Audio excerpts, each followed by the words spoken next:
Hey there, friends, and welcome to a very special inaugural episode for our new podcast, Popcorn Dogs. This is available now on the main feed for the first time. This has been available to Patreon members for a long time now, and we are going to start introducing some of these episodes to the main feed. But if you want access to all of them, we have quite a few episodes already recorded. You can find them on patreon.com/hairthedogcast. We do movie rankings. We talk about our favorite TV shows. And it's a movie and TV show focused podcast.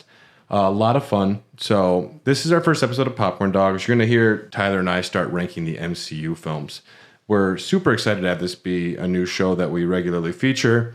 And hope you enjoy it. If you want access to all of the episodes, as well as a bunch of other bonus content, check out patreon.com/hairthedogcast. We are part of the Tokyo Beat Podcast Network. Make sure to check out all those other amazing shows as well.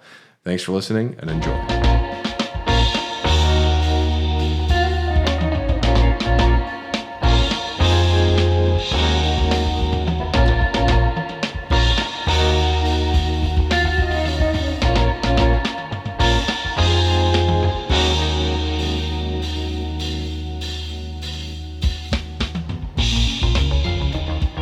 There is no Dylan today, sadly again.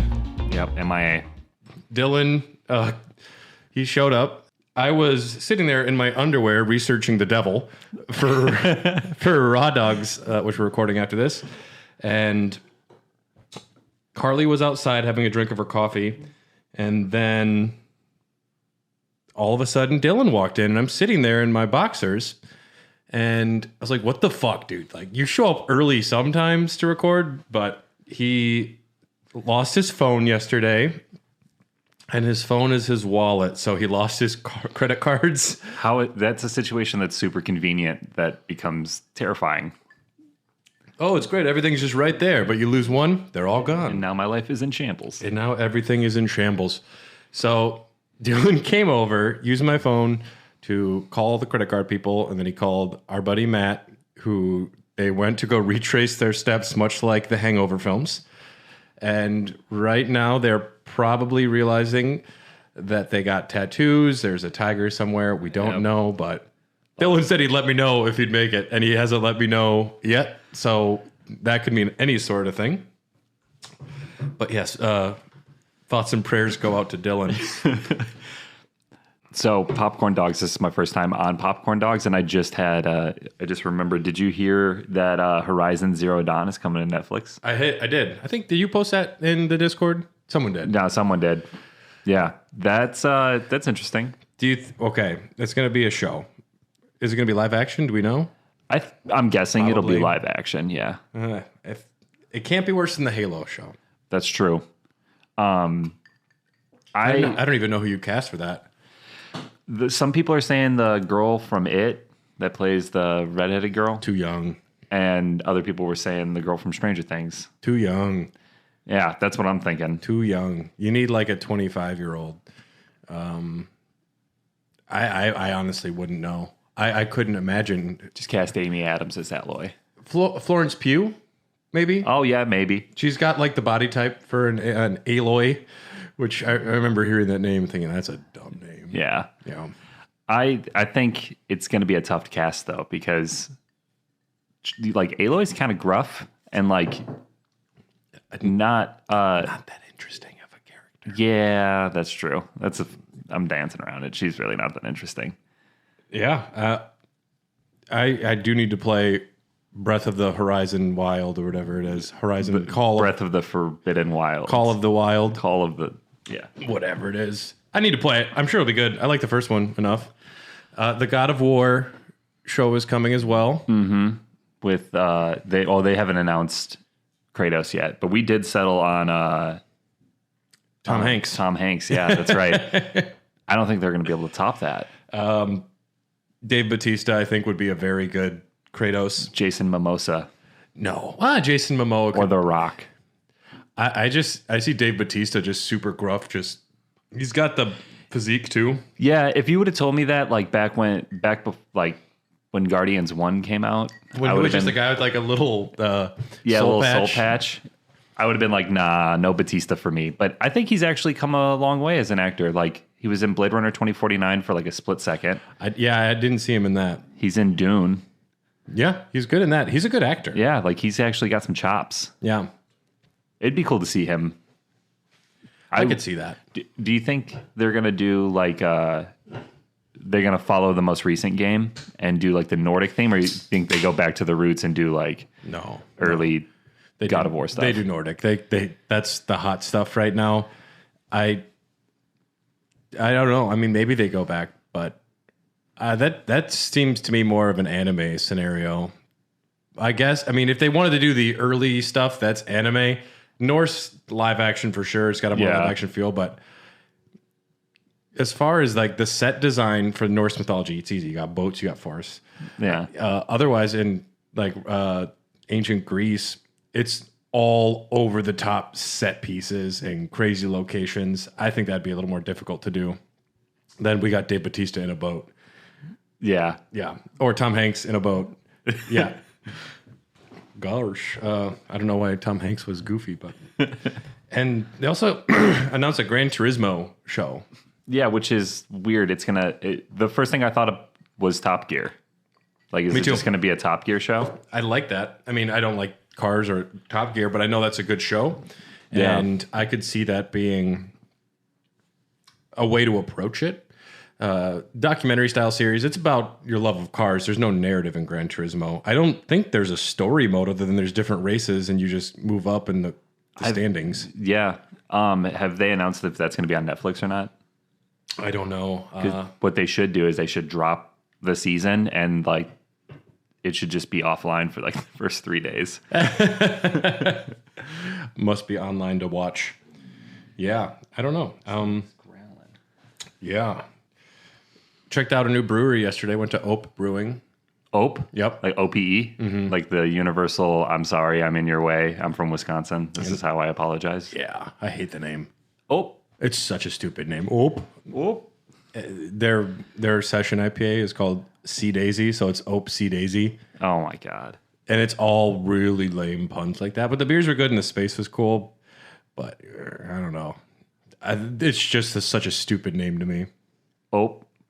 Yeah, that's like if you're trying to pander to Midwesterners, it's going too on the nose, too on the nail there. You got to be more discreet. Yeah. But it was all right, and drank too much overall yesterday. In things we've been watching, Carly and I have watched the first 2 episodes of Obi-Wan. We watched that day one. And we've seen 4 episodes of Stranger Things. We were very drunk last night and watched 2 more episodes. Oh, nice. New season's very good, though. It's much darker than the previous ones. I was hoping it would be because I feel like that show's just getting more and more grounded. And it's got this cool... One of the same reasons I like Harry Potter is I grew up with the characters. I'm not growing up with these characters, but it is nice to see the story gets darker as they get older. It's like they timed it real well where like all the kids are actually growing up too. So this sense of time that passes and the stakes getting raised, I feel like really works with Stranger Things. Yeah, it's weird now because you feel like you actually are like seeing these these characters' actual lives. Yeah, they come back from a new season. They look all different. They got new stuff going on. They're very different this season. They're monstrously huge, and they still have just the same haircuts when they were 5. And also, like they're still just fighting these trans-dimensional enemies. Like, can we get these kids some help?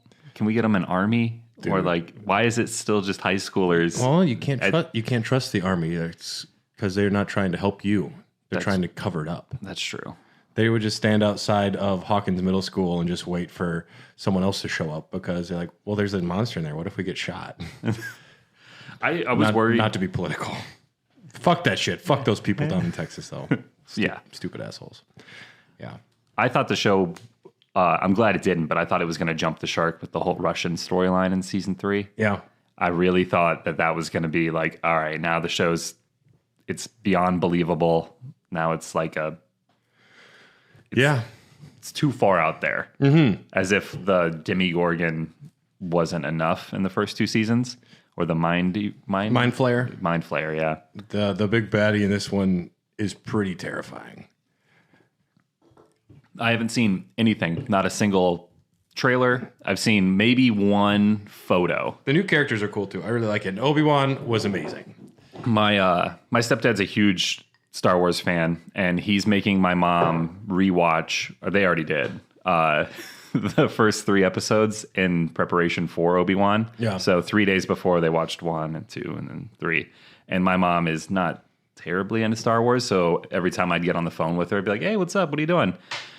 Watching the Star Wars. I'm like, you sound thrilled, Mom. Yeah. She did like episode 3, though, surprisingly. Yeah. It's interesting. Obi-Wan has a 4-minute recap before the movie starts, just showing the main events of episodes 1, 2, and 3. And it's interesting because the way they edit it together, it makes it look like films with substance, which is kind of impressive. Since those films are laughably they're not good at conveying emotion necessarily. It's very wooden dialogue, and no actor could perform it properly. But it's great that Ewan McGregor and Hayden Christensen are getting opportunities to revisit these characters. Yeah, I think Hayden got a really bad rap for playing Anakin, but He did what he could with what he had. Yeah, like the story and script weren't great, and I'm confident no matter who you cast in that role, they're going to get shit on. Especially back then, like you had people going to, I forget what movie it was, but going to the theaters paying ticket price just to watch the trailer for Phantom Menace. Yeah. The hype around those movies was too big, and It was for The Water Boy and Meet Joe Black. yeah, Yep. like anybody who would have taken that role on would have gotten shit on, I think. Yeah. No matter how good they did. So I think he gets a bad rap.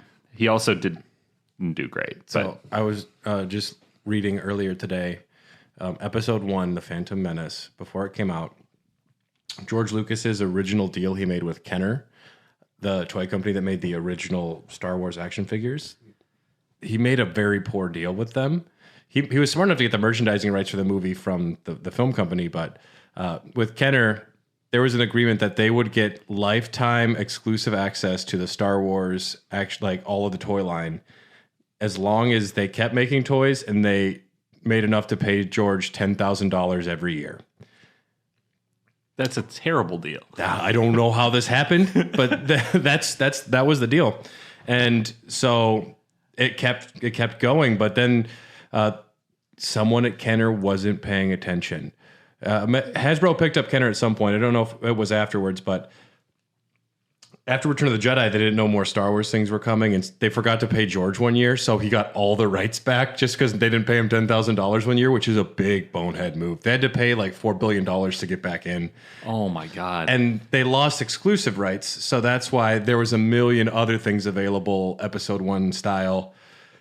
Yeah, you know what? I actually remember that. I feel like there was an explosion of Star Wars toys because episode 1 came out in what, 2000? 1999 or 2001? I would have something been like that. I was in like 1st or 2nd grade when that movie came out. Yeah. And I had the Darth Maul lightsaber that came out both sides. Oh, yeah. And I was in daycare and every kid had a lightsaber.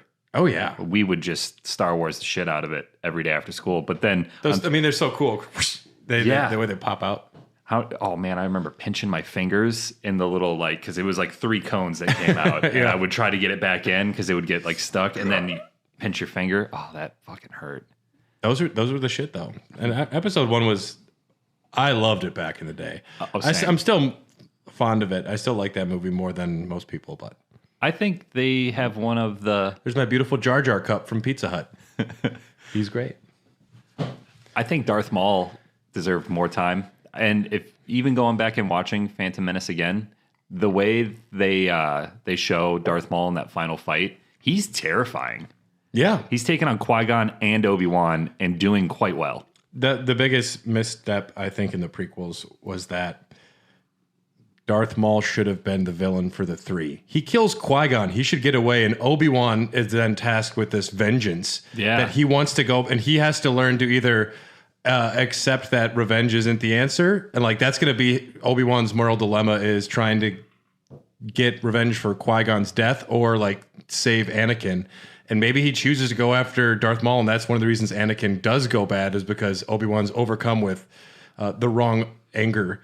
I mean, that would be way more interesting. Yeah, and then it would perfectly go hand in hand with Anakin's whole hatred and rage conniption that he has too, because you would have these nice mirroring storylines. Plus, Darth Maul was too fucking good to just kill in the first movie.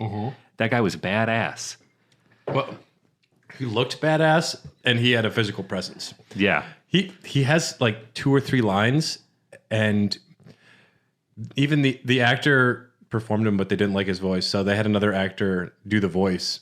Oh, really? Yep, which is weird, but I guess that's pretty common in Hollywood too. yeah. But yeah, Darth Maul, it was a missed opportunity. I'm wondering if he shows up in Obi-Wan at some point. He's gotta. I mean, he's in Solo. Which is fucking weird.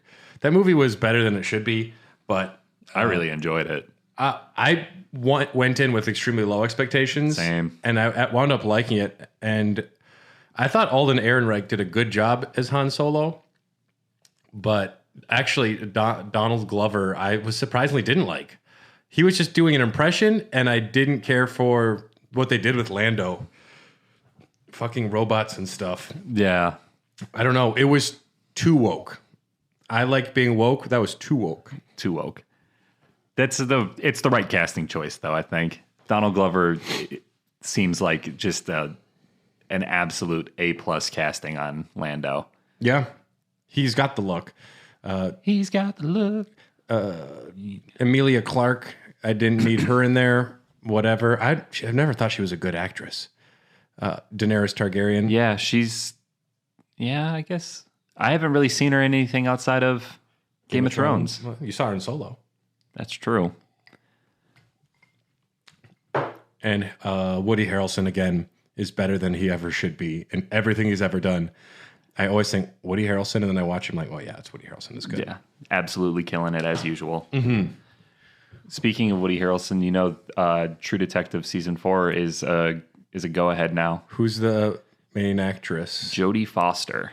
And it's going to take place in Alaska during their 30 Days of Night. Did you see True Detective Season 2 and 3? Mm-hmm. Yeah. 3, my ranking is 1, 3, 2. Okay. I haven't seen 3. Season 2 was disappointing in that I wanted Season 1. Yeah. And it wasn't like intense occult shit. It was, what was it? Season 2 was like land deals and business. Well, you did have the whole like sex cult human thing. trafficking. Yeah.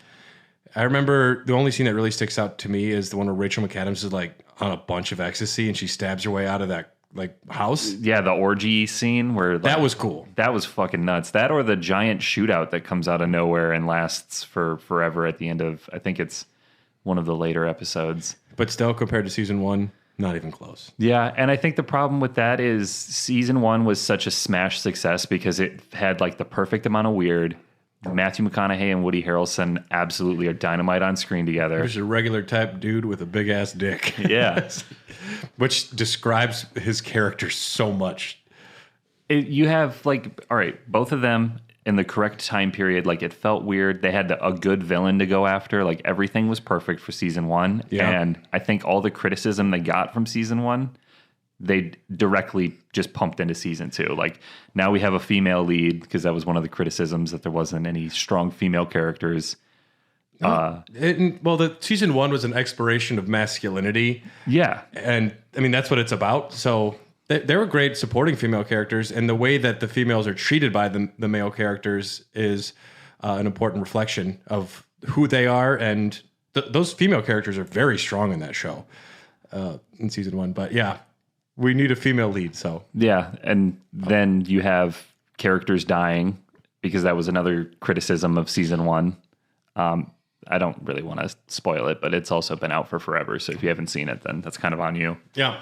But yeah, characters actually dying in Season 2, which I know something I read somewhere said that that was one of the big criticisms from Season 1. So it seems like you had this great success, and you're like, all right, well, now I'm going to address all these haters who didn't like my shit, and I'll give them exactly what they wanted, and it didn't work out. But with Season 1, the creator had time to write it for years, too. There was no rush. Season 2 was like, we need it now. Yep. And it was a little bit more rushed. Season 3, I I think I watched an episode or two and I don't remember it at all. I think I had thrown my neck out and I was just like doped up on pain pills at the time, and I don't remember it. It's got Scoot McNairy in it.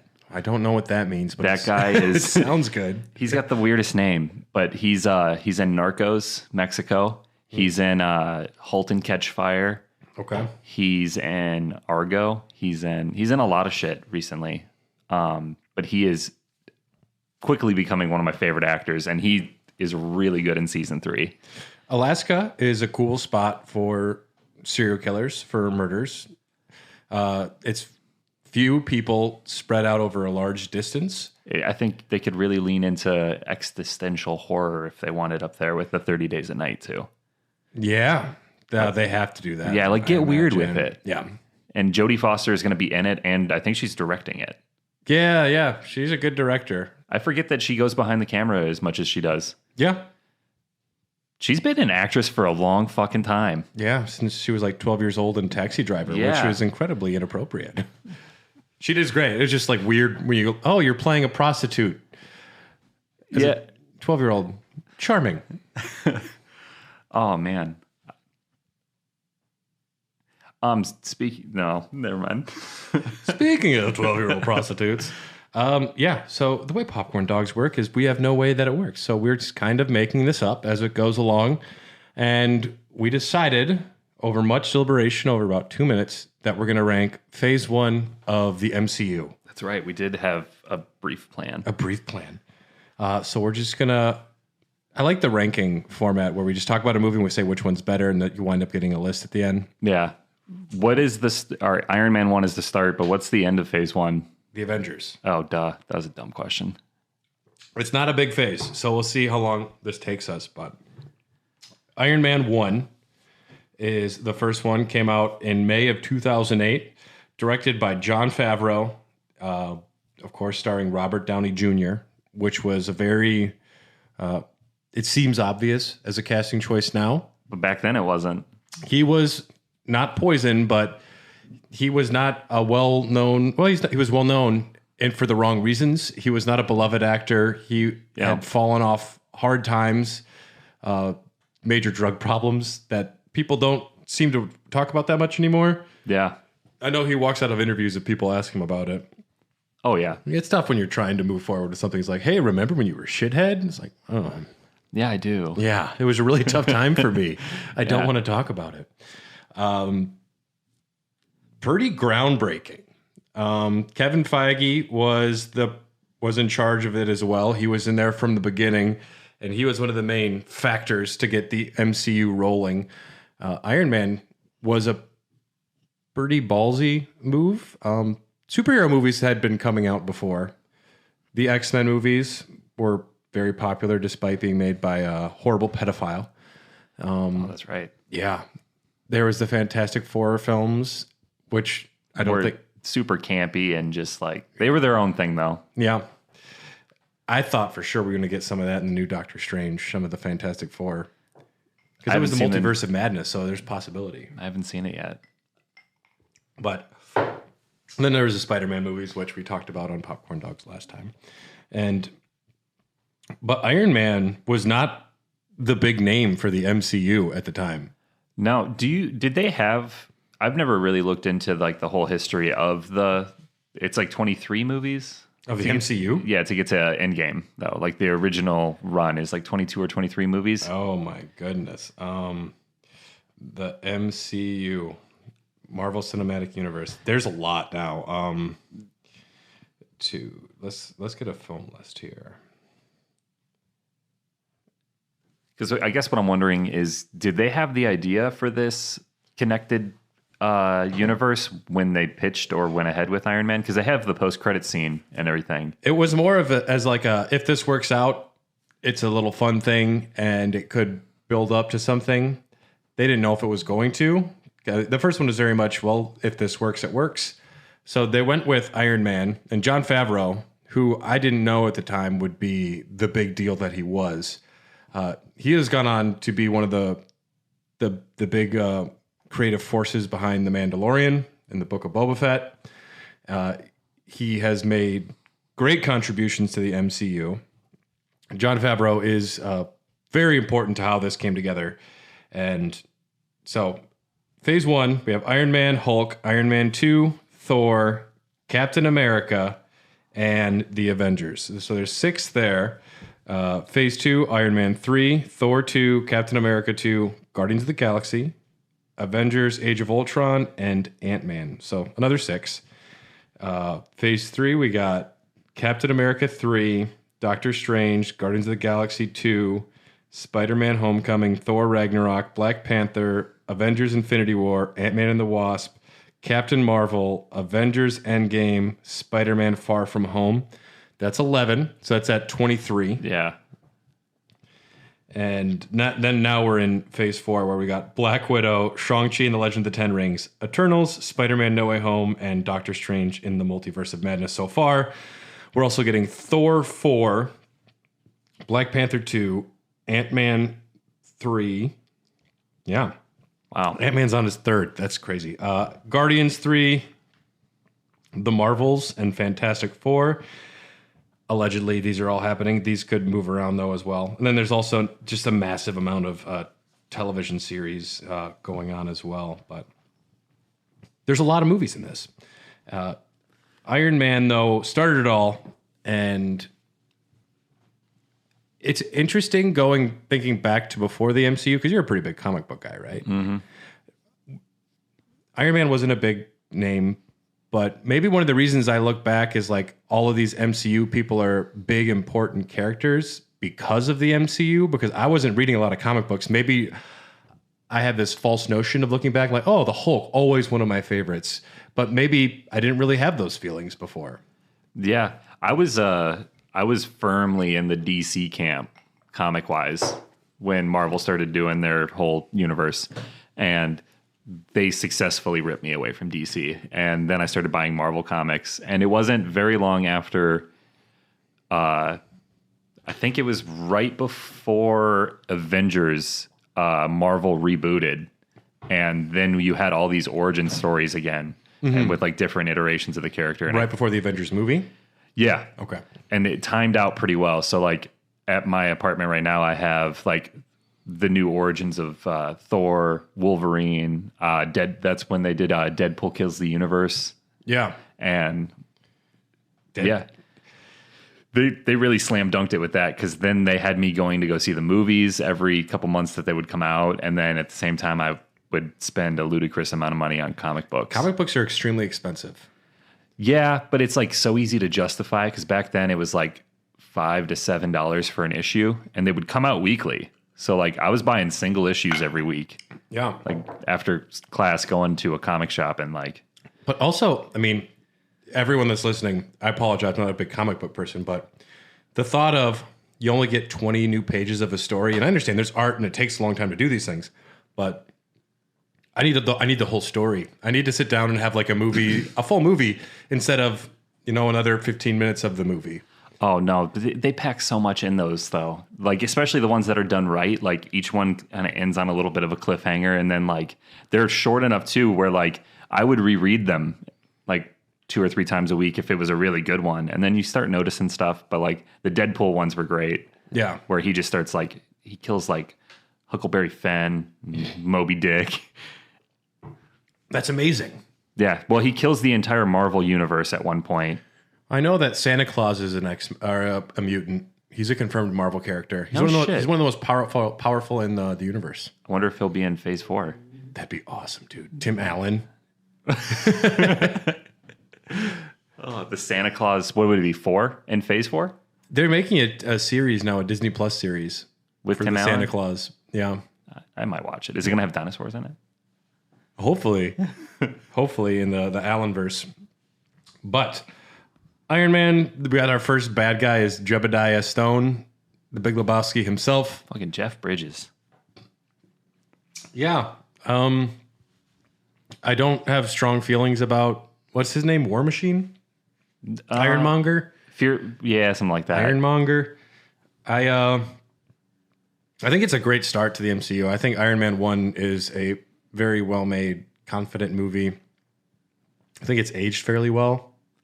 Oh, yeah. And Robert Downey Jr. just is so fucking likable as Tony Stark. And I guess for a lot of that movie, there wasn't really a big script either. A lot of it was them just kind of figuring out and going back and forth the day That's of crazy. and before. I've heard that Robert Downey Jr. won't say the same lines every take. He just kind of just says what comes naturally to the character. That's how the big thing, I am Iron Man, that was an improv line. That was in Endgame? in the first movie when he says it at the end. So, I mean, that's just... he is Tony Stark. Yeah. He took that role and he really ran with it. Because now, like, I think you think of Iron Man, I just think of Robert Downey Jr. Like, I just picture him. Like, he is Iron Man. The same way, like, when I think about Heath Ledger, I think of the Joker. Like, those really career-defining roles where, like, you get somebody in the right circumstance and they just absolutely kill the role. Yeah. He definitely... And I think of Jared Leto and I just vomit. Oh, yeah. Ugh. Morbius is becoming an internet sensation right now, though. It's Morbin time. It's Morbin time. And I'm there for it. And as people were writing today, I was just reading Reddit posts and like, you guys are fucking up. This is they're actually going to make Morbius 2. And everyone else like, yeah, that's what we want. We want more Morb, dude. I read last night on Reddit. I was at Finks, so I was a little drunk. But apparently they are making it. Well, I mean, it made him more $1 billion is what I read. More billion. Yeah. I watched part of it. I watched it like the first 2/3, I think, before I just didn't finish it on my computer.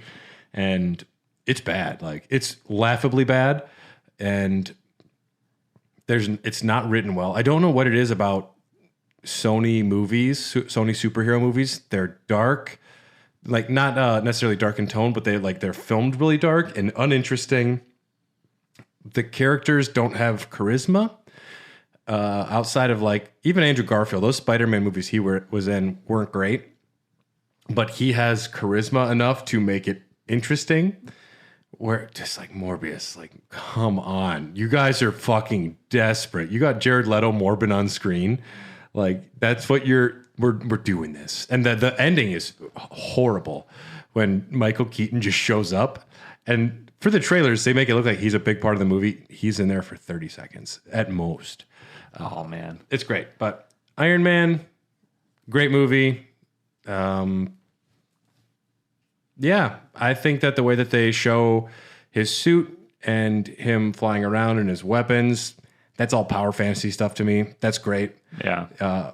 Like, I've played Iron Man VR on the PSVR. I beat that fucker. And you actually, like, stand up to play and you have your two things and you aim down to fly. If you don't have at least one down, you fall. So you have to have, like, one down and you, like, look around and you're shooting things with your, like, wrist rocket. It's great. It's actually pretty cool. It's a learning curve, but so Iron Man, that's the baseline. Up next, we have The Incredible Hulk. Great film. Everyone loves The Incredible Hulk. With Edward Norton, right? Eddie Norton.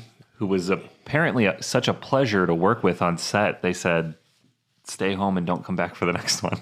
Well, he wanted to do it his way. He was involved in he was told he was allowed to be in there for the screenwriting. It's partially his screenplay, the story. Really? Yeah. I didn't know that. And I think he's okay. I think he did I think he's a fine Bruce Banner. Yeah. I don't think he did a bad job. It got maybe too much of like a serious tone. I like the more cartoony Hulk that we get later on. This one was just like that super muscly, roided out veins and all that stuff. I didn't like watching him as much. Liv Tyler is fine in The Lord of the Rings. I didn't care for her in this movie. Yeah, she's okay in The Leftovers. Well, she's all right. She's fine, but I didn't care for her in The Incredible Hulk, really. And also Tim Roth as Abomination. He was fine. I don't have anything too negative or positive to say about a lot of this movie. Yeah, that movie was just fine. And it would have been weird to see Edward Norton actually continue as the Hulk. I think it would have been weird to see the Hulk have a much bigger role.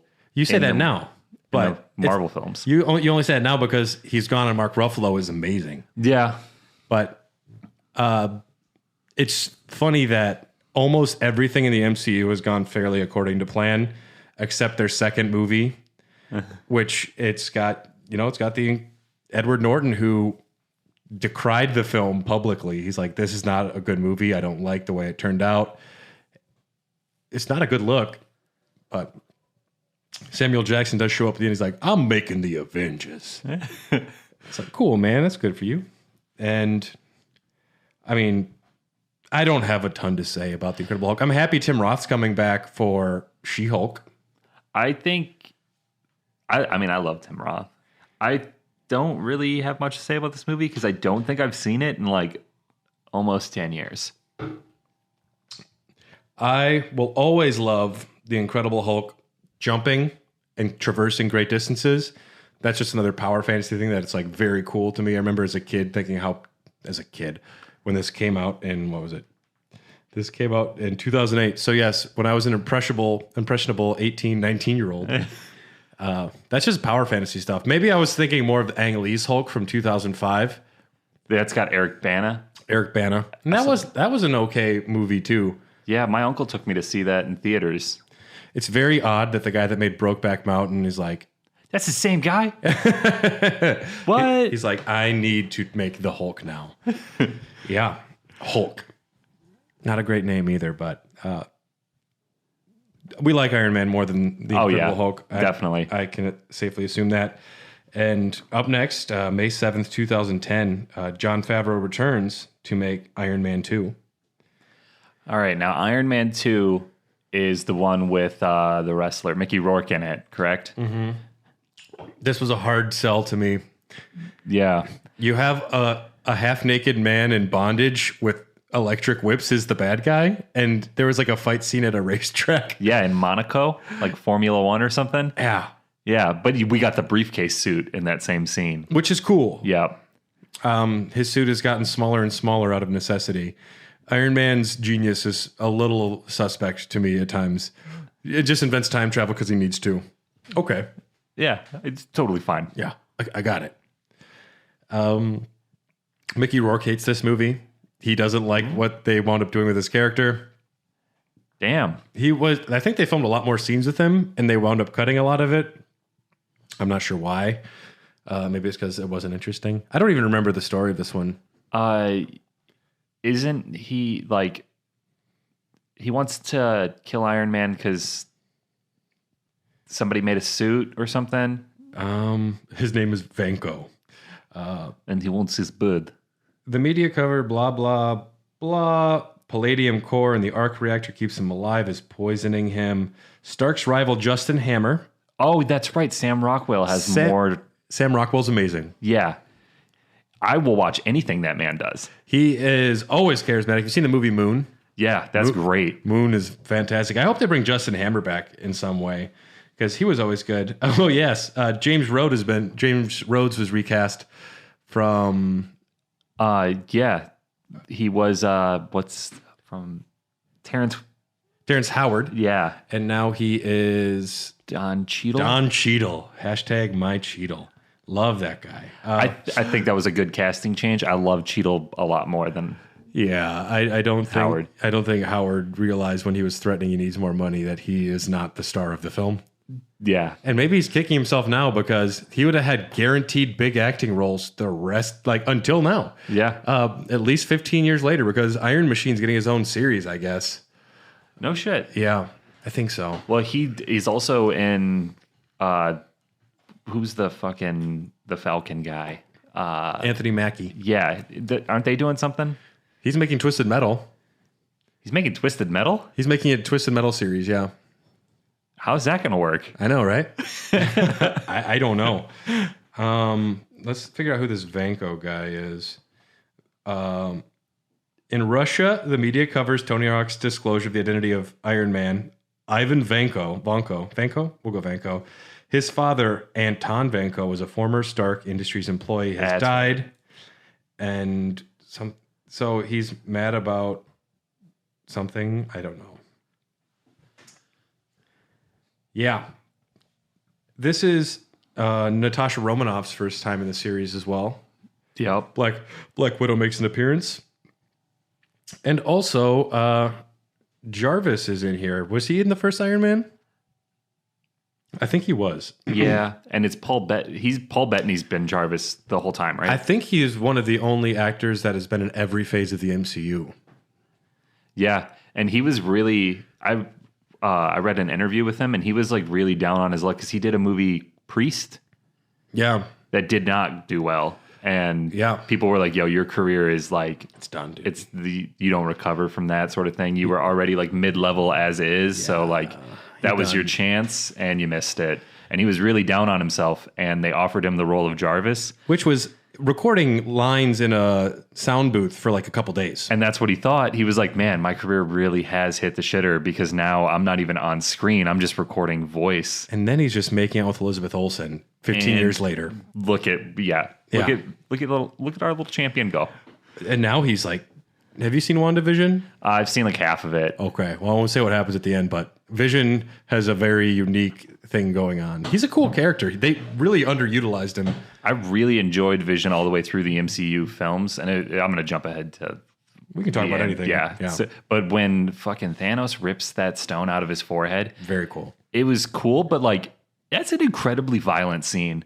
Going back and rewatching it, like, I mean, Vision doesn't have any blood to spill or anything, but like, he fucking dies gruesomely. Yeah. He just rips that thing out of his head. Like, the special effects on his face and everything, they really made that violent. Just pop it right out. Yeah. Oh, man. That's one of the deaths that kind of fucks me up a little bit when I think about it, because it was like, I mean, I'm not saying it was overly graphic or anything, but like, I cared a lot about the character, and the stakes were so big at the end of the MCU. Yeah. That happening, I was like, God. Some characters had to die. Yeah. Some characters got to die, even if it's the one without blood. But that was great. Yeah, Ivan Vanko has electric whips. I don't have much to say. And Hammer brings him on to try and make a suit. Yeah. I don't have strong feelings about this film. At the very end, Agent Phil Coulson from S.H.I.E.L.D. reports the discovery of a large hammer at the bottom of a crater in a desert in New Mexico. Oh, that's right. Yeah. That's a cool post-credit scene. Also, I remember back then, I'm like, Thor is stupid. Like, why would anyone want to... Thor is like a god. I didn't even know he was like a Marvel character. I thought he was just like some Norse mythology. I didn't know that he was like a big MCU mainstay. And then you see his outfits in the original like comics. It's like he looks like a ding dong in a helmet. Yeah. Yeah. Chris Hemsworth has done a lot for the character. Although back then, not great. No, I remember watching the first Thor and being like, meh. Yeah. But Iron Man 2, would you put it above or below Incredible Hulk? I'd put it above. I do look back on that movie fondly. I'm on the fence, so I'll go with you. Okay. I could probably talk my way into either one, but if you feel strongly, I support that. So yeah, I'm pretty confident with putting it above the Hulk. Iron Man 2, and I don't think Iron Man 2 had any subtitle, which is odd. A lot of them have like little subtitles at the end these days.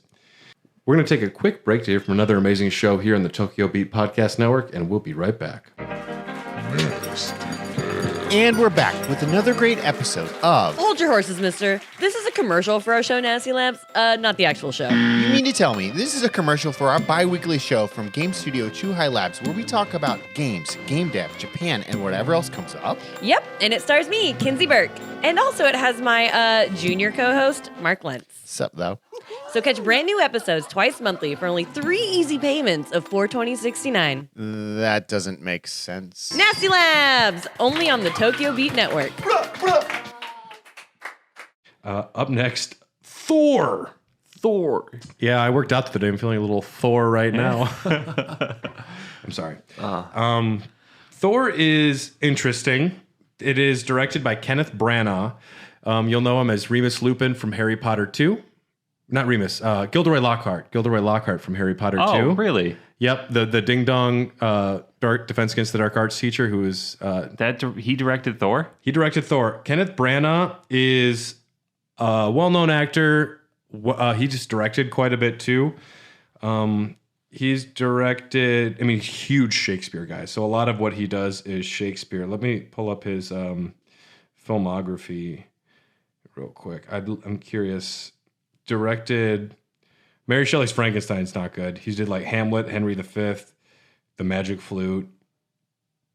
Yeah, he does. It's all Shakespeare. He did Jack Ryan, Shadow Recruit. He did Cinderella, Murder on the Orient Express, Death on the Nile. Those are recent ones, but I don't love a lot of his directing.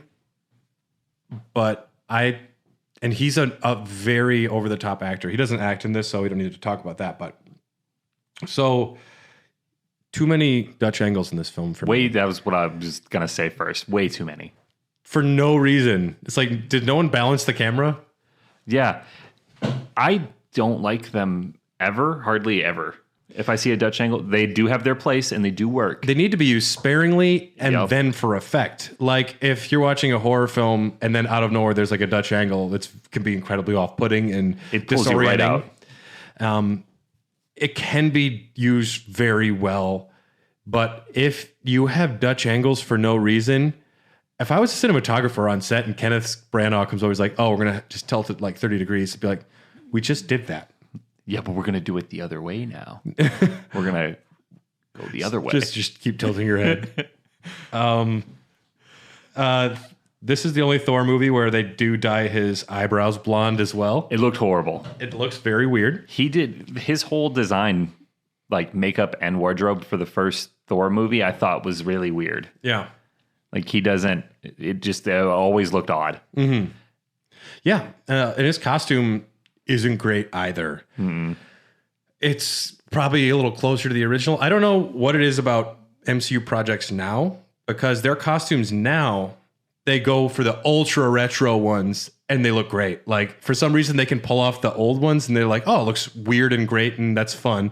But I don't know. I think it was in the midst of like the late 2000s. Everything was trying to be over the top cool looking. And I think that made it look really douchey. Yeah. I think they really kind of swung and missed on this one. Big red cape. This also introduced Tom Hiddleston's Loki, who I think that's one of those situations where you cast someone in a role and they're so over the top perfect and great for it that like, oh shit, we got to do more with him. We got to do more with him.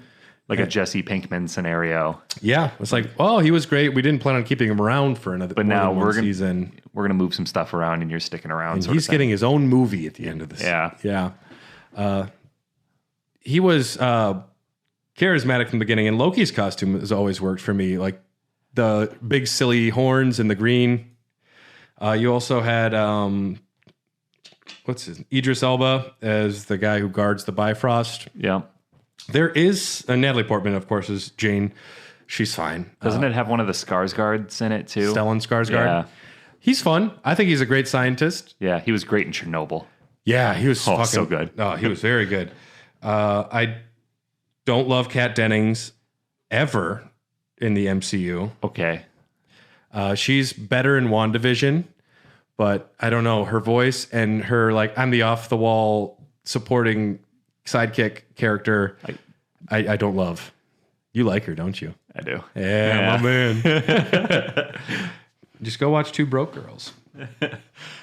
Natalie Portman is fine as a love interest. She's better than most love interests. The MCU, Red Letter Media calls it always having a case of the not gays, where you can't just have Doctor Strange. Like, we got to have a character that he has a crush on.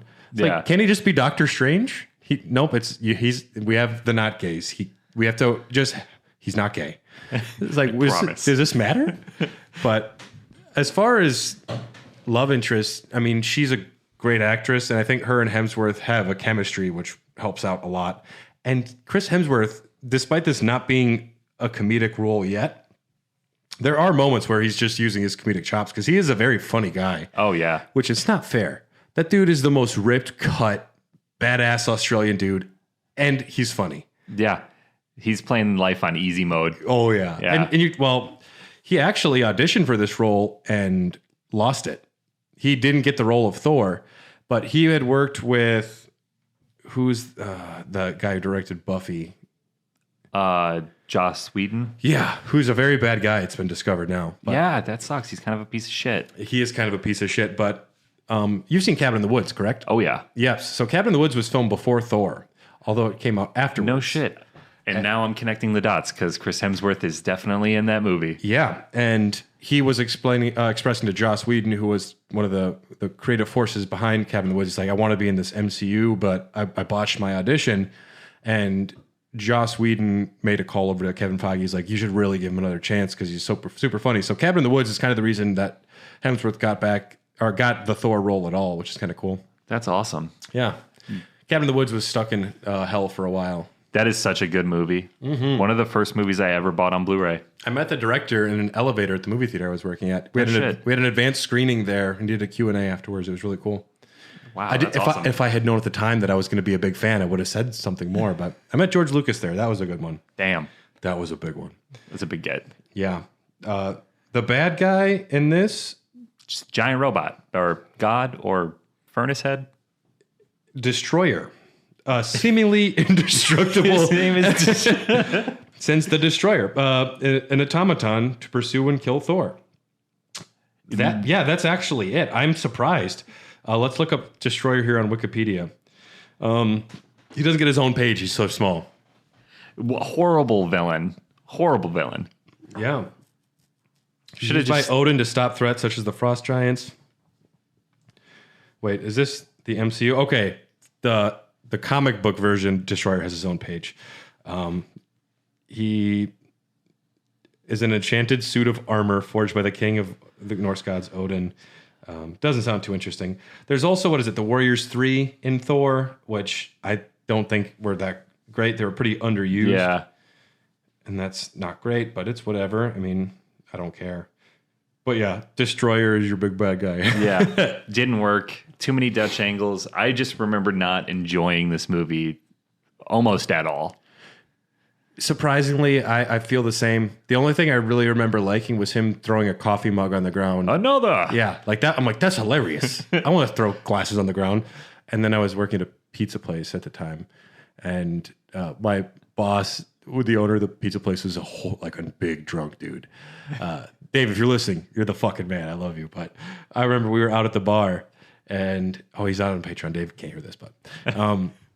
he would just get drunk at the bar next to our pizza place, and he'd just start throwing glasses because he thought it was funny. He'd do it all the time, and then he just apologized in the morning. I'm like, Dave, you're a monster. You're a terrible guy. But yeah, I remember throwing a coffee mug was funny. The post-credit scene, Stellan Skarsgård character is taken to a SHIELD facility where Nick Fury opens a briefcase and asks him to study a mysterious cube-shaped object, which Fury says may hold untold power. It turns out Loki is controlling Stellan Skarsgård. Oh, buddy. Oh, goodness. And yeah, that's Thor. If you would have told me during this Thor that Thor would be my favorite MCU character, I would have told you were drunk. Well, especially after the next one, because Thor: The Dark World, I think gets a bad rap. It's still a bad movie. It definitely gets a bad rap. But it's not as bad as people say it is. I watched it the other day. I'm like, it's pretty good for what I expected. I told you about the time I watched it, right? I was on a plane and I was watching a pirated copy on my laptop. Okay. And I torrented it, but I didn't torrent the subtitles. Yeah. So yeah, you told me that. So when what are they, aliens or frost giants or whatever? The Dark Elves. The Dark Elves, that's right. That's a hard sell right there just by itself. When they were talking, I didn't have any subtitles. And the first time it happened, it's not a very long scene that they're talking. And I was like, oh, that is a really creative, interesting choice for me to not be able to understand the Dark Elves. I think that's really cool. I don't speak their language, so I don't know what they said. That was awesome. And then it's more interesting than what they actually do. Yeah. As the movie went on, the scenes got longer. And then it was the second or third time it happened. I'm like, oh, fuck. I'm missing. Yeah. I'm missing a good portion. Something's not right here. And it's a shame. Christopher Eccleston, I'm a big fan of him as an actor. He's the Ninth Doctor in Doctor Who. Doctor. That's my Doctor, too. Or Capaldi. Half and half. But he also plays the bad guy in Fast and the Furious. No. Gone in 60 Seconds. Gone in 60 Seconds. He's the Holy shit, he does. He is, yeah. He's also fantastic in The Leftovers on HBO. And it's great you said fantastic because that's his catchphrase is the Doctor. Yeah. Yeah. They're bringing the Rose character back, allegedly. But she's played by a young black person. And I think this might be a transsexual person. How are you going to bring Rose back without Billy Piper? Well, I hate Rose. If you go back and rewatch him, you'll realize Rose is a horrible character. Just openly cheating on her boyfriend and like doing shitty things. And she's vapid and dumb. And Donna and the 10th Doctor are coming back for the new season.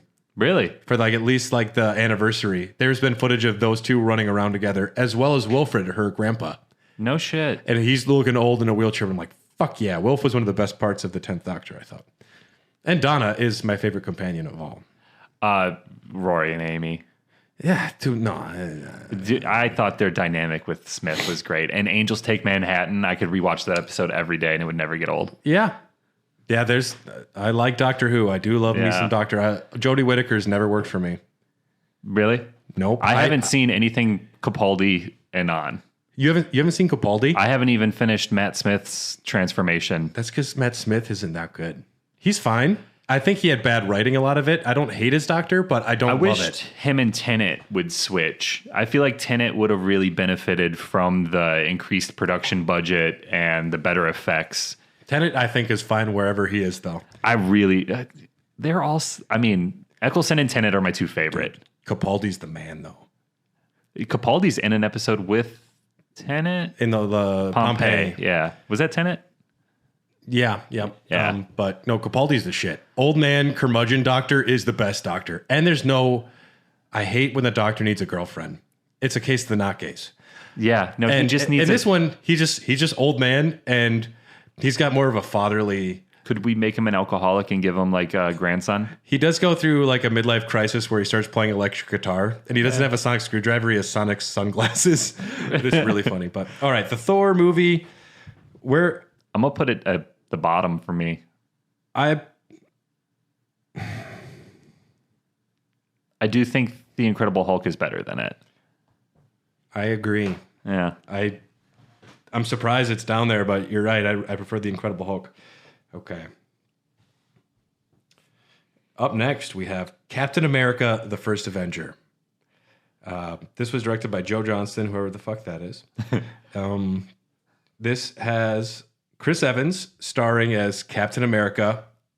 Perfect casting. Yep. Perfect casting. Nailed it.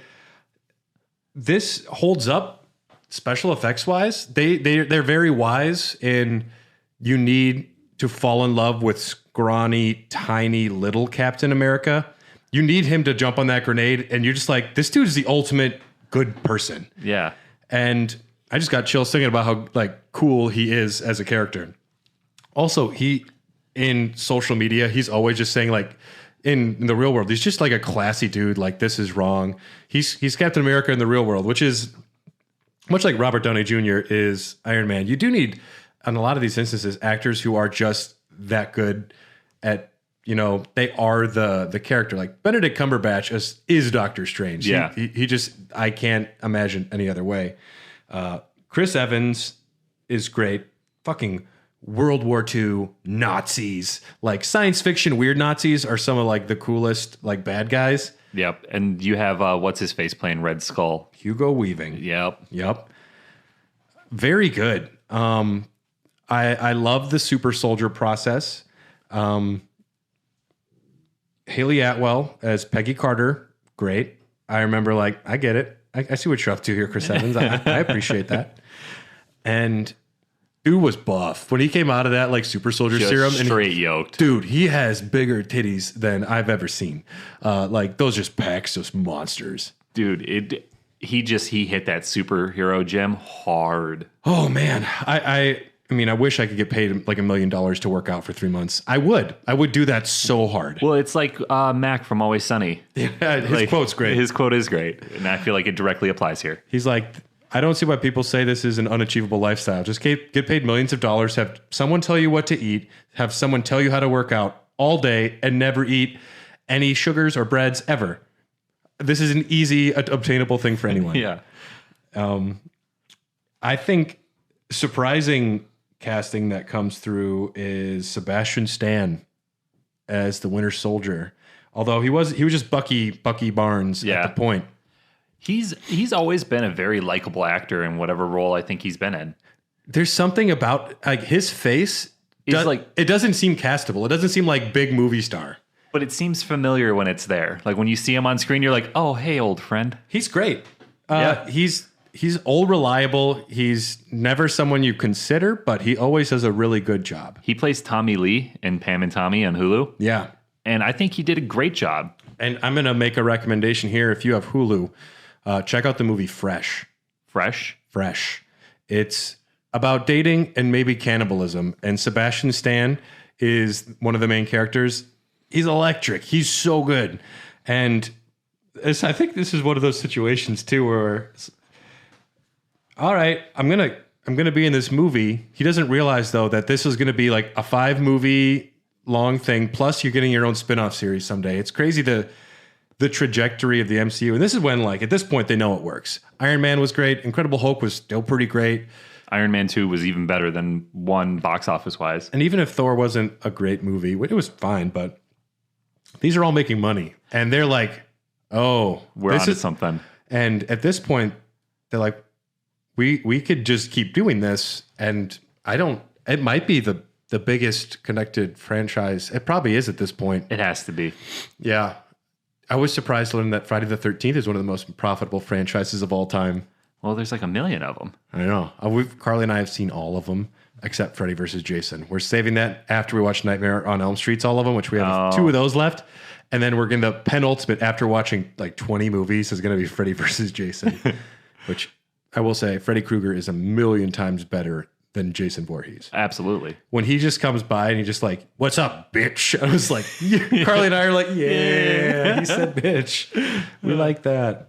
But Captain America, you got Hugo Weaving as evil Nazi scientist. Why does his face turn that way? I can't remember. Doesn't he try to do something with the superhero serum or something, like the early iteration of it or something? I'm not sure. He's like preparing his body for something. And it's also got that dude who he becomes the Nazi computer robot guy. Yeah, the little guy. He's in Winter Soldier. Yeah. Is he in this one? Stanley Tucci's in this one. I like Stanley Tucci. I forget that other guy's name, but I feel like after Thor, they kind of took their lumps. Thor still made money, but I think it did get shit on for how kind of like meh it was overall. Yeah. And it feels like with Winter Soldier, it was the first time since an Iron Man movie where this felt like big time. Like, oh shit, we got Captain America up. Like, let's get it. So, box office. This one made $370 million. So these aren't. Let me go back. I'm curious. I want to see this now. Iron Man, the box office, $585 million for Iron Man 1. Damn. Incredible Hulk, box office, $264 million, about half. Iron Man 2, $623 million, big. What are your guesses for Thor? More than Incredible Hulk or less? More than Incredible Hulk. $449 million. It did pretty well. Yeah. Surprisingly, though, Captain America made less than that, $370 million. That's surprising. Very fun movie. I like that they address what's wrong with the character and that he was made for wartime propaganda back in the day. Yeah. That's like the birth of his character. Like, we need someone who's America and he's just up there. He's on the posters. And I like that they do that. And then they also have him like, I don't want to be here. I want to be fighting. I want to be doing good work instead of just taking pictures. And like dancing around on stage. I like, that's a smart way that they can go and address these characters, which we'll find out with Iron Man 3 later on.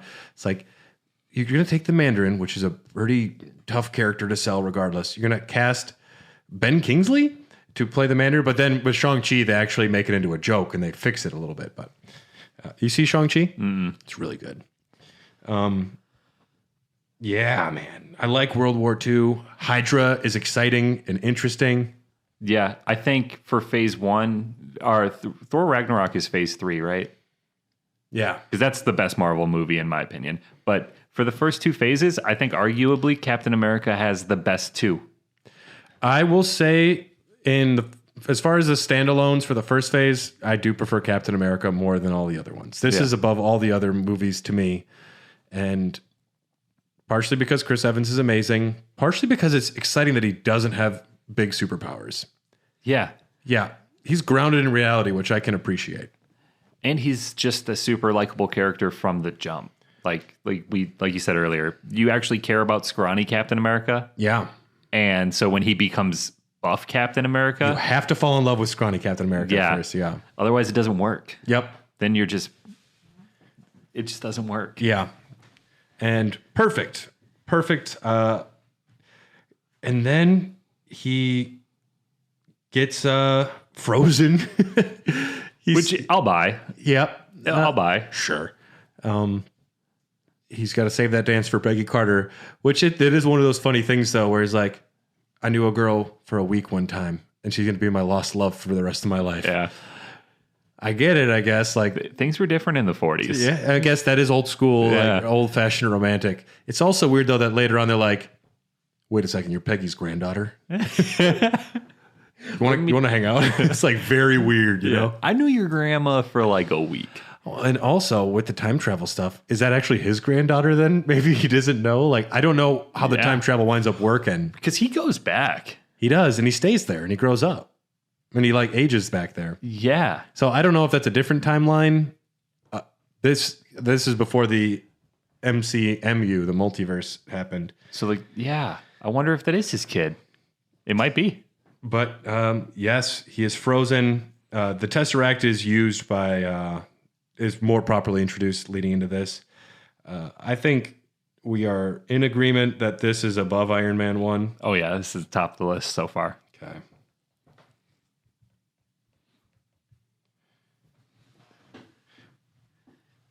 One thing, though, that these movies don't have, iconic theme music. Yeah. No swelling scores. Batman, Got it. got it. Superman, fucking got it. Yeah. Not so much the Zack Snyder ones, but even them, they're better than nothing. Iron Yeah. Man doesn't have like the Iron Man theme. Captain America doesn't have like that. It doesn't got nothing. The only one that does is the Avengers. Yeah. Yeah, And do they ever use Black Sabbath for Iron Man? they do. In which film? Because I was debating I this. think it's the credits for the first movie. It's in the credits after he says, I am Iron Man. And then I think it's in the credits. Okay. I was going to say, because It's a little on the nose and kind of cheesy, though, you know? I was having this debate with somebody the other day, and I couldn't remember if they used it or not, but I think they absolutely should have, and I think you're right. I think they do. It's like if I make a movie called Man, I Feel Like a Woman, that song from Shania Twain better be in there somewhere. Or what are you doing? What are you doing? You're making an unrelated piece of media about Man, I Feel Like a Woman? That'd be a different thing in the woke culture today. That's probably like an iconic song for trans folks. You know? Yeah.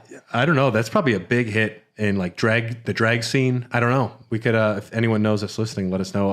If Dylan was here, he would know. Yeah. Dylan, we don't know if Dylan's alive out there. If anyone's seen him, we put his picture on some beer cans because no one has milk cartons anymore. But Yeah. I hung some on telephone poles around, Have you around seen this? Humboldt Park. I don't know what to say. Not portly. Disheveled, drunk gentleman, but goes by the name Dylan, will respond to anything. We should just drive. Do not approach if you see him. Call us first. Possibly wearing a floral Hawaiian shirt, smoking a pipe. He's wearing his lemon shirt today. I already seen him. Yeah. He will look very confused today. Could just drive around the neighborhood clinking bottles like the Warriors. Like, Dylan, Come here. come out to play. So May 4th, 2012, we get the Avengers movie. I was in film school when this came out, and Okay. it was a big fucking deal. It is a big deal. It was all anybody talked about at film school. I mean, the thought of this happening back then seems impossible. It seems more possible these days with what they do, but it's one thing to get movie stars to star in their own movies, to get them all on set and to make the money work out to where they can all have a piece of the pie and have enough to put on a big spectacle. This was a crossover event unlike anything else. I mean, not Freddy versus Jason. As far as getting different like series to culminate, Alien versus Predator, I mean, those aren't great. And to get a crossover with multiple heroes, exciting. It also always brings up the problem then. I guess there's a giant running around San Francisco fighting some Ant-Man guy, but we're busy today. It's like, Yeah. I was watching Moon Knight, and there are two giant gods fighting over a pyramid. And I was like, I feel like someone would be here. Yeah. Suicide Squad. Like, that monster was way too big for the Suicide Squad. Where is Superman? Did you see Suicide Squad? Not Suicide Squad. Peacemaker? I saw like half. How have you not finished Peacemaker? Oh, I love that show. Yeah, it was pretty good from what I saw. At the end, after like the big final battle, the Justice League show up and they actually get the Flash and Aquaman. He goes, "You're late, fuckheads," or something like that. and he says like, "Go fuck a fish" or something to Aquaman. It's great. But I mean, at least they acknowledge like, yeah, if there are big superheroes, they should be there. Yeah. I understand Captain America not being able to get there fast, but I mean, The Hulk and Iron Man. yeah, I don't know. Thor. Plus, if you have Nick Fury coordinating things, you'd think that once there's a hero in every fucking city, which is something that show The Boys, you watch that? Oh, yeah. They do really great. They're like, all right, we're moving you to this city now, Deep. You're going to be in like Podunk, Michigan. Yep. Great water park. You're going to love it here. It's just funny, like looking at his franchises and like every city needs a hero. At least they address it there. But the Avengers, I was a manager at a movie theater when this came out. So it was a Showplace Icon, St. Louis Park. And we had the VIP seating. So we had like big, luxurious, like recliners and like big, like spacious rooms up there. And I got free movies. I saw this, I think, 4 or 5 times in theaters because my girlfriend at the time was like, let's just go watch Avengers because it's free. They were like, yeah, okay. Why not? And it was great. Masterful. It's really masterful to the way that every character gets their moment too. They all have like their little lines and they're all integral in fight scenes and big scenes. Even Hawkeye, this is Hawkeye, Jeremy Renner's first time here. I think an unsung hero. I appreciate that he doesn't ever want to wear his No sleeves. Yeah, no sleeves, but also just like, I'm not wearing a mask. I'm more of a soldier, just like I'm a regular guy. I'm not a superhero, but I'm really good at shooting arrows. There's a great SNL skit when this movie came out, and Jeremy Renner was the host, and whoever was playing, Kevin was like, you go there. And he's like, Hawkeye, go up there. And he's like, I'm out of arrows. I only brought like 20. That was in the back of my mind the entire time I was watching Avengers too. I got nothing. I'm just going to go. I got nothing else I can really do here.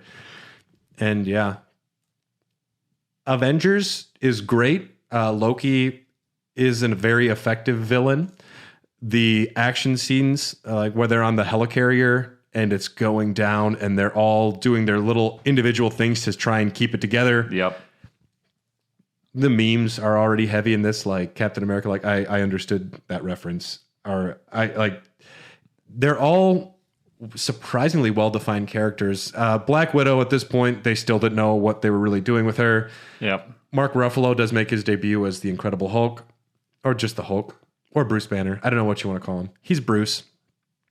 And the Hulk has had an interesting transformation throughout there, because this one was very much, I have zero control of the big guy, and whenever he hulks out, it seems extremely dangerous to everybody. Like if Hawkeye, he won't attack the Black Widow. She's one of the only things that can calm him down. But I have a feeling if Hawkeye was just standing in the wrong spot, the Hulk would, at this point, would just kill him for no reason. Oh, yeah. That's how I get. I mean, Thor gets punched very hard by him as a joke, which is funny. If he did that to anyone else, it'd be pretty bad. Oh, yeah. Yeah. And I remember because the Hulk like brings down, tries to smash Thor, and Thor like blocks it. I think it's like one of the first times too, and all of a sudden now you got this crossover happening where you're seeing arguably the two most powerful people we know going at it. Thor and Hulk? Yep. Yeah. And when Thor, blocks that attack, I remember being in the theater like, oh shit. Yeah. And meanwhile, Captain America's like, ugh. And Hawkeye is like, I shouldn't be here. And also, I mean, Black Widow, she's in way over her head as well. But it's an iconic film. The little scene where they're all like loading their weapons or swinging their hammers. Yeah. Great. I mean, it's stupid and it's silly. There's always up in the back of my head, I'm like, they all just landed right there and they're just going to like, this looks so cool if we did this right now, guys. Yeah. I had an issue in Avengers Endgame. There's one shot where literally every female superhero is the same part of the field, and they all like do a hero pose together. I'm like, there's a battle going on. Yeah, we ain't got time for this. What are like, you doing it for the gram? I'm like, couldn't you not just be badass because you're there? Do you need to all stand together? But I tried to say this on a podcast with Better in 3D with a lot of women around, and they're like, you're wrong, you're wrong. I'm like, okay, maybe I'm wrong.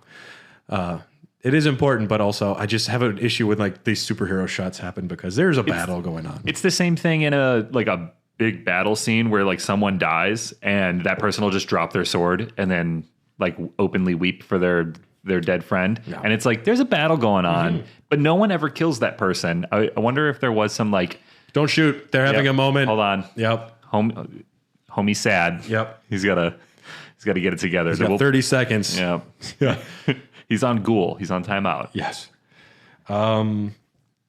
Loki's a good villain. I don't have an issue. This is also one of the first big instances of the sky, the open sky bomb, a big hole in the sky, laser sky, whatever they want to call it, where, all right, there's a portal and the Chitauri are coming through, which I don't think we really see much of the Chitauri after this. No. They get mentioned a lot in Spider-Man Homecoming because Michael Keaton's character, the Vulture, gets his technology from them after this battle. He's doing cleanup in the city. Hulk is very fun. I remember he has that great line. That's my secret. I'm always angry. Yeah.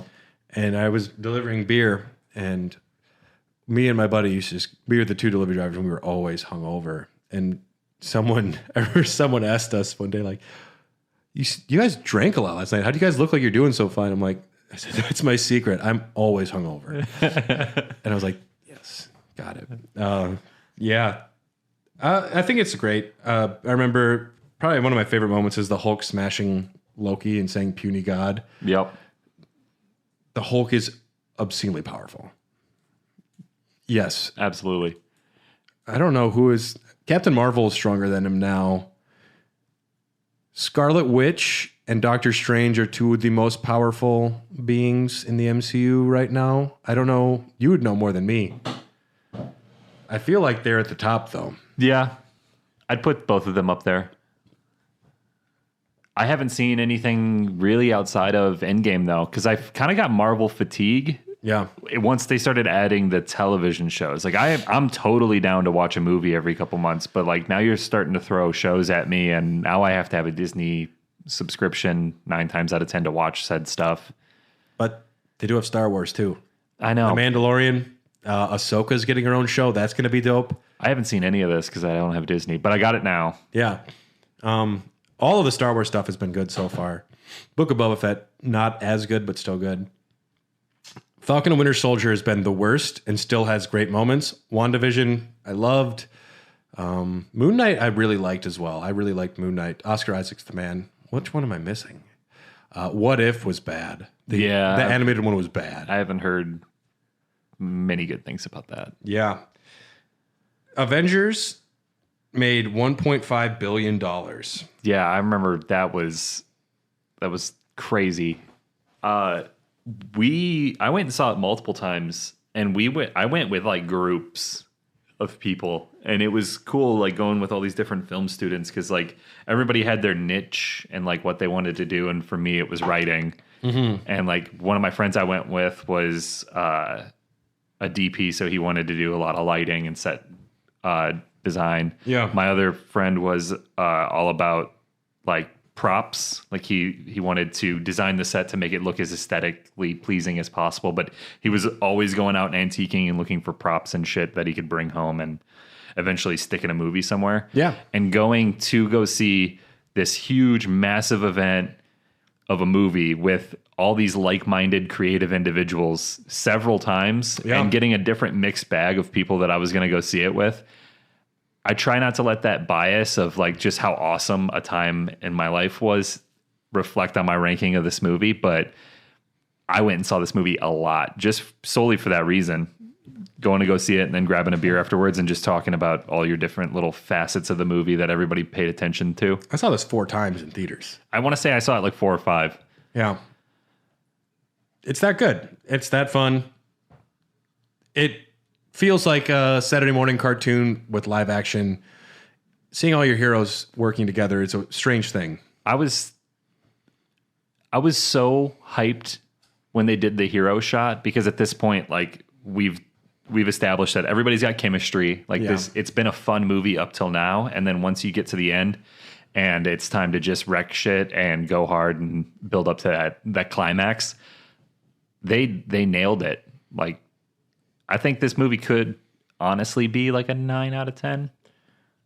That being said, are we saying this is number one? I think it's gotta be. Yeah. I mean, I wouldn't, if we were ranking phase 2, I could confidently say I wouldn't put Avengers 2 at the top of that list. But yeah. I think in phase 1, I think it's definitely the best.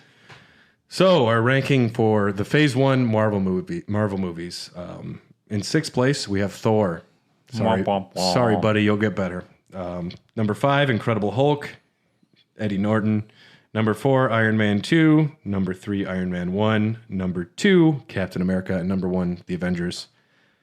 Very good. I think that's a pretty great list. Yeah. And we're going to build on this the next time we talk about phase 2. And we're going to eventually have all of the Marvel movies ranked. Oh, that'll be nice. Eventually. But you have to catch up in about 40 hours of MCU at some point. Oh, yeah. It's been on now that I got Disney Plus, I could easily do it. But it's been on my back burner for so long. Other shows. Loki has his own show. I forgot about that. It's pretty good. It's fine. It's not my favorite. Hawkeye, surprisingly pretty good. He has his own show now, too? It's already done. It's surprisingly pretty good. So they have Hawkeye, Loki, Falcon and the Winter Soldier, WandaVision, What If, and Moon Knight. Other shows that are coming still. Damn. Miss Marvel comes out June 8th. It's going to be the first one kind of geared more towards youth, towards the kids. It's like not a little kid, I don't know, probably like a 14-year-old superhero. Mm-hmm. She-Hulk Attorney at Law. I'm very excited for this. The CG's horrible, and it looks like Sex and the City meets Daredevil.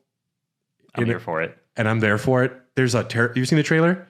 I saw snippets of the trailer. I try not to watch too many trailers. That's good. I feel like they spoil too much nowadays. The whole thing. But there's a joke about her fucking a guy as She-Hulk. I'm like, this looks bad. And just the premise of her character is she defends heroes and villains when they're in superhero trouble. Interesting. This could be awesome. It could be awesome, and I'm there regardless. Untitled Halloween special. They haven't said what it is yet. It's like a werewolf thing. Let me see what we know about this.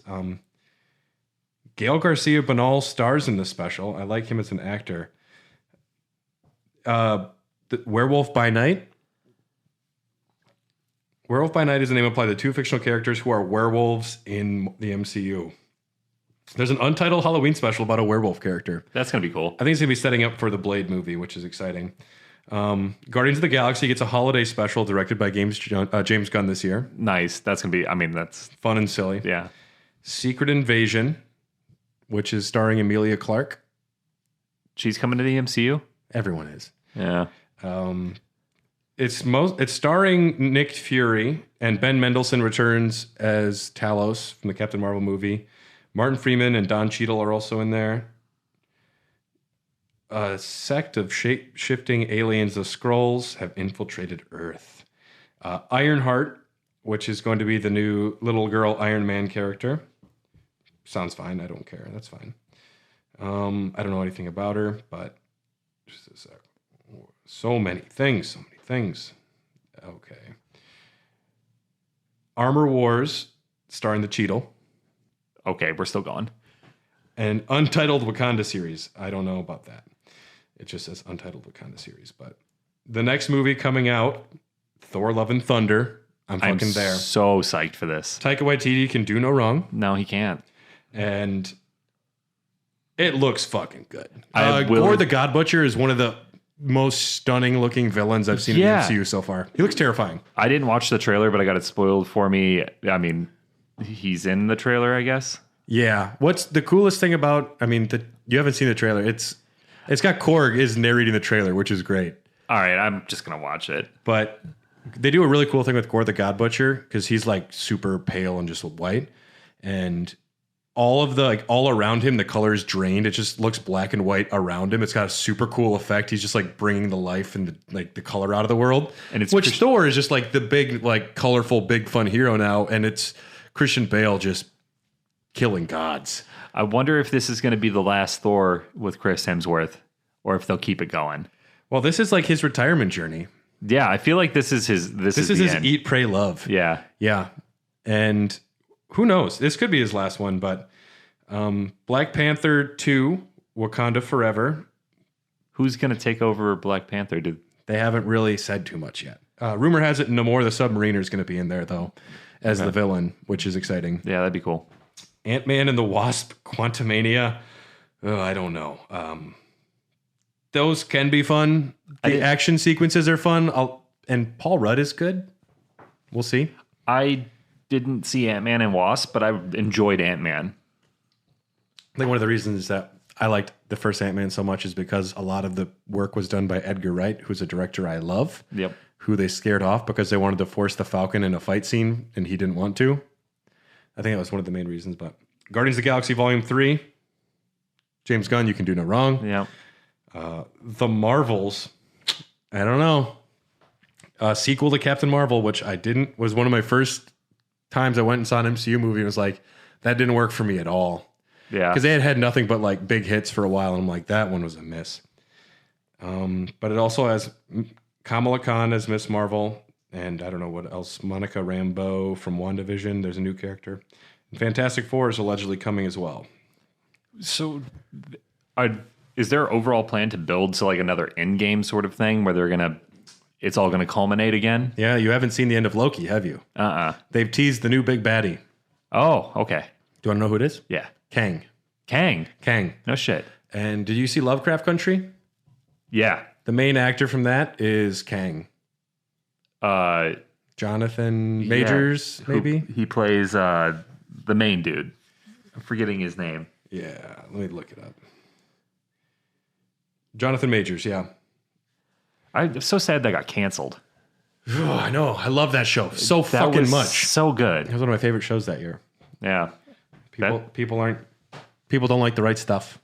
And I guess another reason it got canceled is because the girl, it's been so long since I've seen, I can't remember their names or character names. The love interest, the main girl. Yeah. Apparently she's really hard to work with, and she kind of tanked belief that they could make a second season happen. Journey Smollett?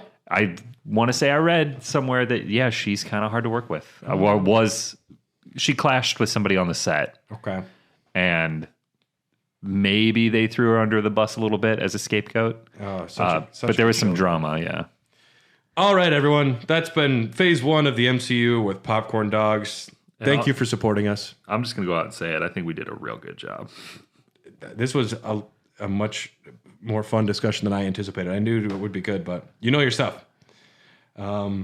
Excited to talk more. And I don't know if we're recording Raw Dogs today or not. We'll see. We can't talk about the devil without Dylan. That's like a standard I have. But do you work tomorrow? No. Maybe we could record tomorrow since Dylan and I both have off for Memorial Day. Yeah, I'll be back in town sometime in the morning. Yeah, we'll figure something out. All right. Thanks, everybody. Do you agree with our list? You can put it in the Discord. You can say we're dumb if you want. We still like you. Yeah, I'll still like you. Right, no, I was doing the Mandalorian theme. I can't even. And thanks for listening to our very first episode of Popcorn Dogs. This has been Hair of the Dogcast. We are part of the Tokyo Beat Podcast Network. Big thanks to executive producers Jordan Hoff, Kip, Ryan Christianick, and Brian Ward. If you want access to a ton of extra content, as well as access to our Discord, check out patreon.com/hairthedogcast. Tons of exclusive episodes. A lot of really great video game discussions in our after show, Doggies After Dark, where somehow it's even more irreverent and out of control. Always a good time, so make sure to check that out. And if you want to like and subscribe, whatever these kids do these days, write us a review if you could. That would mean a lot on whatever your podcast app are. Also, you can follow us on Twitter at Hot Dogcast. We're Facebook and Instagram. We'd love to hear from you at hairthedogcast@gmail.com. And yeah, thanks again for listening, and we'll be back next week with some more great content here on Hair the Dogcast.